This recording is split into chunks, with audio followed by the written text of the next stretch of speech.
पाकिस्तान अब खुद अपने गड्ढे में गिरता जा रहा है।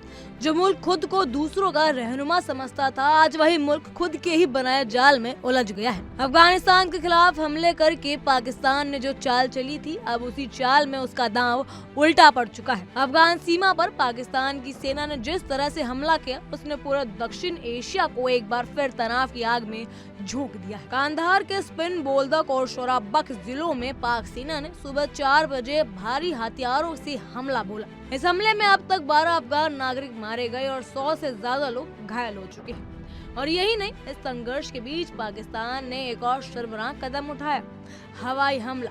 लेकिन पाकिस्तान को ये भूल गया कि ये 90 के दशक का अफगानिस्तान नहीं, अब यहाँ तालिबान की सरकार है और तालिबान वही करता है जो उसे सही लगता है।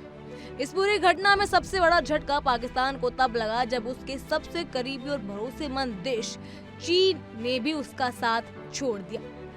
चीन ने इस बार खुलकर अफगानिस्तान की संप्रभुता को समर्थन किया है।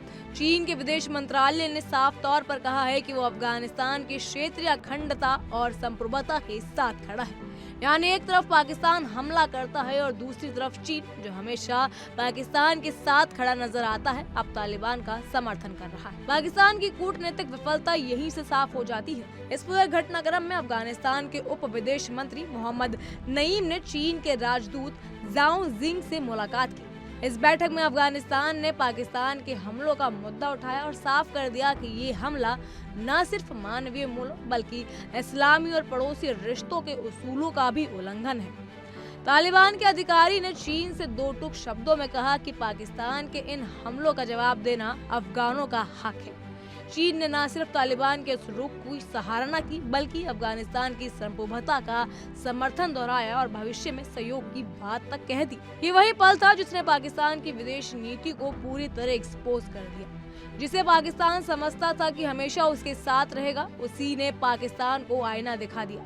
अफगान मीडिया की रिपोर्ट्स के मुताबिक चीन ने अफगानिस्तान के पक्ष में खड़े होकर साफ कर दिया कि अब क्षेत्रीय दबदबे की राजनीति बदल चुकी है और ये बदलाव पाकिस्तान के लिए किसी बुरे सपने से कम नहीं। पाकिस्तानी सेना के इस हमले से सिर्फ सैन्य तनाव नहीं बढ़ा, बल्कि आम नागरिकों का जीवन भी पूरी तरह प्रभावित हुआ है। तोपखाने की गोलाबारी से कई घर तबाह हो गए हैं और बड़ी संख्या में लोग अपने घर छोड़ने पर मजबूर हो चुके हैं। एक तरफ पाकिस्तान तालिबान को मारने का दावा कर रहा है, दूसरी तरफ उसी के देश के भीतर तालिबान ने उसे नाको चने चबा दिए हैं।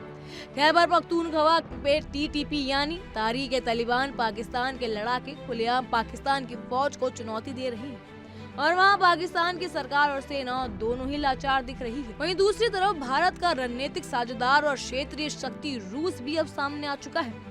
रूस ने अफगानिस्तान और पाकिस्तान दोनों से संयम बरतने की अपील की है। रूसी विदेश मंत्रालय की प्रवक्ता ने कहा कि रूस चाहता है कि दोनों देश अपने मतभेदों को राजनीतिक और कूटनीतिक माध्यमों से सुलझाएं। रूस ने ये भी उम्मीद जताई है कि आतंकवाद के खिलाफ लड़ाई और क्षेत्र सुरक्षा पर दोनों देश मिलकर आगे बढ़ेंगे। लेकिन क्या पाकिस्तान अब इतना समझदार है कि वो रूस की सलाह माने?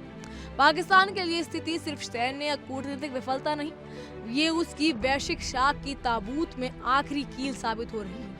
एक तरफ वो अफगान सीमा पर फंसा है, दूसरी तरफ बलूचिस्तान और खैबर पख्तूनख्वा की आग में उसकी कमर टूट चुकी है। सिंध और कराची में अलगाव की मांग जोर पकड़ चुकी है और अब जब चीन और रूस जैसे देशों ने भी संकेत देना शुरू कर दिया है, तो ये साफ है कि पाकिस्तान का राजनीतिक और कूटनीतिक अस्तित्व खतरे में है। अब सवाल ये नहीं कि पाकिस्तान कब सुधरेगा, सवाल ये है कि क्या पाकिस्तान अब खुद को संभाल भी पाएगा या नहीं। अफगानिस्तान पर हमला कर पाकिस्तान ने जो राजनीतिक चाल चली थी, वही अब उसकी सबसे बड़ी हार बनकर सामने आई है और इस बार ना अमेरिका बचाएगा ना चीन। इस पर आपकी क्या राय है, हमें कमेंट सेक्शन में जरूर बताइएगा। फिलहाल के लिए इतना ही। तमाम खबरों के लिए फॉलो कीजिए इंडिया डेली को।